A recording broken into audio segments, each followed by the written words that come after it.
السلام عليكم ورحمة الله وبركاته. ازيكم حبايبي؟ عاملين ايه؟ يا رب تكونوا بخير. النهاردة معانا فكرة جميلة، يلا بينا نبدأ. لايك وشير لو عجبكم الفيديو. يلا بينا. معانا النهاردة فستان سواريه فكيناه 100 حتة ما شاء الله.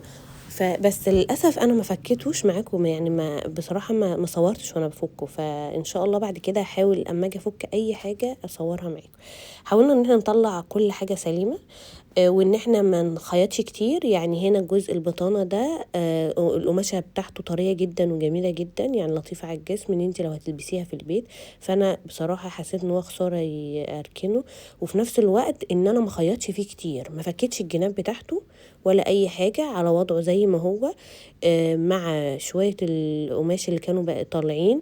الجزء ده قماش عندي، انما ده الطول اللي كان على الفستان ابتديت ان انا ابطن بيه القماش اللي عندي، واعمل له بس جزء صدر من فوق بس كده، واركب فيه البطانه بتاعه الفستان. ويطلع معايا ايه؟ يطلع معايا احلى كاش مايو ممكن تلبسيه في البيت بدون اي تكلفة خارجية. هتطلع معاكي كاش مايو. وعلى فكرة الجزء اللي فوق ده كان ممكن ان انا اعمل معاكم فكرة تانية فيه، وبرضه هقولها لكم في فيديو. ان احنا ممكن لمجرد ان احنا كنا قفلنا من فوق وفتحنا جزء للكمين، كان ممكن يبقى معانا كاش مايو بسيط جدا ما فيهوش اي فكرة، وكنتي تعمليه على ايدك. بس هنا انا يعتبر الفكرة كبرتها شوية، في اني انا بس لمجرد ان انا ضفت الجزء من قصاقيس القماش اللي مطلعاه من الفستان، عملت بيها الصدرية اللي فوق اللي انتوا زي ما انتوا شفتوه في اول الفيديو كده. وهو بصراحة ككاش مايو ممتاز جدا في البيت، طويل ممكن تقعدي بيه طول اليوم بالذات، وخصوصا لو عندك اطفال ممكن تقعدي بيه قدامهم عادي جدا. بالنسبة بقى للجزء اللي فوق ده، انا ما حبيتش اعمل فيه اي قصة كتف او اي حاجة.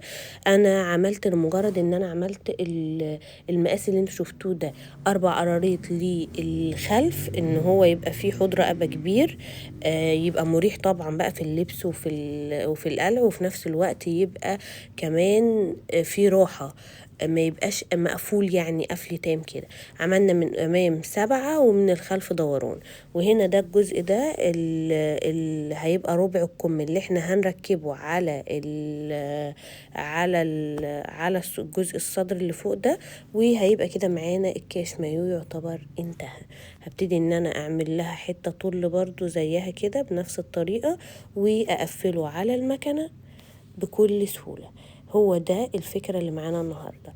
أتمنى لو وصلتي معايا لحد هنا في الفيديو تكوني اشتركتي معانا في القناة وفعلتي زر الجرس. وأتمنى يكون الفيديو طبعا عجبكم، وأكون ضيفة خفيفة عليكم وما كنتش بطول عليكم. وهسيب لكم في صندوق الوصف حسابي على الفيسبوك والتيك توك، أتمنى تتابعوني. بعد كده بقى كملنا الجزء ده، هنبتدي ان احنا نقفل بقى على المكنة. هبتدي اول حاجة بكل سهولة، مفيش ابسط من كده، مفيش طبعا قصة كتف، مفيش قصة حوض رقبة، مفيش اي حاجة. احنا عملناها بابسط طريقة ممكن تعمليها بيها. قفلنا الحوض كله اللي هو يعتبر الامامي والخلفي وكل حاجة، قفلناه بس كده على المكنة الاتنين على بعض زي ما هما كده، زي ما قصيناهم. وهنبتدي ان احنا نفرغ بس تفريغ بسيط كده عشان نريح القماشة.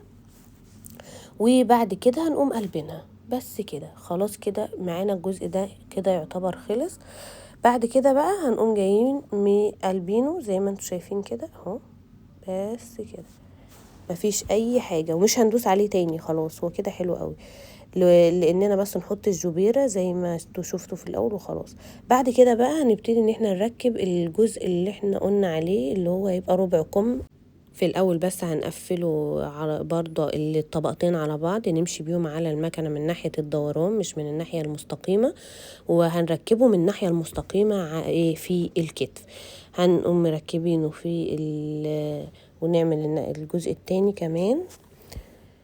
بتمنى اكون مش مطوله عليكم في الفيديو، بتمنى. وبرضو اكتبوا لي في التعليقات لو الفيديو بالنسبه لكم طويل، ابتدي ان انا اصغره شويه. انا بحاول ان انا اي معلومه اصورها ما عدهاش من الفيديو بحيث ان انتي تستفادي اكتر استفادة ممكنة. لو فاتك معلومة ممكن تستفادي من التانية. هنا طبعا خلصنا يعتبر الربع كم اهوت. هنبتدي ان احنا نركبه مع بعض على الكتاف بتاعة الجزء اللي احنا عملناه. هبتدي هو هنا عامة، يعني طريقة التركيب دي على حسب راحتك، يعني ممكن تركبيه عادي وتبقي تسرفليه او تقفليه كده وخلاص. انا هنا قفلته على نظيف بحيث ان هو يبقى انا محتاجش لا سرفله ولا اي حاجه زيادات بره القماش.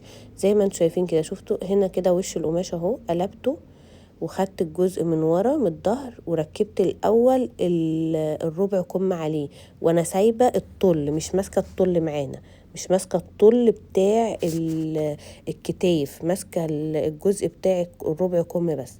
على الجزء البطانه ركبته الاول، وبعد كده هردهم الاتنين مع بعض وانا بخيط البطانه في الطل بتاعها، بحيث ان ده كله يبقى جوه بقى، كل ده يبقى في التنظيف بتاع الايه الخياطه. تمام. بعد كده اقوم ماسكه انا بقى الايه الطل مع البطانه واقوم جايه قافلاهم على بعض. تمام. ويبقى جواهم الايه جواهم الربع كم، وهنبتدي ان احنا نقلبه مع بعض كل ده انا شغاله يعتبر في 10% من القماش او من التصميم. ساعة ما هركب الجزء البطانة اللي انا فكاه من الفستان هيبقى كده خلاص الكاش مايو معانا انتهى. زي ما انتم شايفين كده قلبنا اهوت وطلع معانا الربع كم. هنا كنت هركب الجبيرة دي، وبعدين بعد ما ركبت الربع كم حسيت ان هي تبقى عريضة قوي على الديزاين، يعني الموضوع بسيط، فركبت حاجة اقل شوية، جبيرة اقل شوية، بحيث ان هي تليق معايا اكتر على التصميم. هنا بعد ما ترددت من ناحية الجبيرة قلت ايه اثبت بقى الجزء الاول اللي هو بتاع البطانة بتاع الفستان اللي انا فكاه، اثبتها الاول في الجزء ده بحيث ان انا كده اكون فنشت التصميم. ولو مش محتاجه، ولو مش هتسرفلي الجزء اللي باقي ده مش محتاج يتسرفل خالص، لان القماشه دي طبعا يعني مش قابله يعني ان هي يحصل فيها اي حاجه. بحيث ان انت برضو كمان لو عايزه بعد كده تعدلي فيه او تعملي شكل تاني او تغيري، برضو هيبقى معاكي القماش تمام. البطانه دي على فكره لها استخدامات كتير، من ضمنها ان انا بعمل منها بتبقى زي بيزك كامل كده. لما يبقى عندك بطانه الفستان تعملي منه بيزك تلبسيه تحت الهدوم، ما بيخليش الهدوم تلزق على الجسم وكده. وممكن تركبي لها استك نفس البطانه دي وتلبسيها كجيبه تحت اي حاجه بيتي، مثلا جلابيه استقبال بيتي، دريس، اي حاجه بيظبط جدا معاكي الجزء بتاع الهدوم جدا في اللبس. على فكره البطانه بتاعت الفساتين القديمه دي على فكره يا جماعه ليها استخدامات كتير بجد، ويا ريت ما ترموهاش، يعني يا ريت ان انتوا تستغلوها. وانا برضو هعمل فيديو معاكم للجزئيه دي. هنا طبعا بعد ما خلاص كنت خدت القرار وبركب، بعد كده بقى رجعت ان انا فكيتها وركبت الجبيره اللي هي الاقل. بس للاسف اكتشفت ان الكاميرا كانتش شغاله وقت ما كنت بركب الجزء الاولاني، وبعدين ركبت معاكم دوست عليها تاني معاكم في الفيديو. بتمنى لو وصلت معايا لحد هنا يكون الفيديو عجبك، بتمنى تستفادوا منه وتشاركوه مع اصحابكم وتفعلوا زر الجرس وتشتركوا معايا في القناه وتتابعوا معايا كل جديد. ويا ريت لو هتنفذي اي حاجه من الافكار دي تبعتيلي منها واشوف كده الابداعات بتاعتكم. والسلام عليكم ورحمه الله وبركاته. سلام.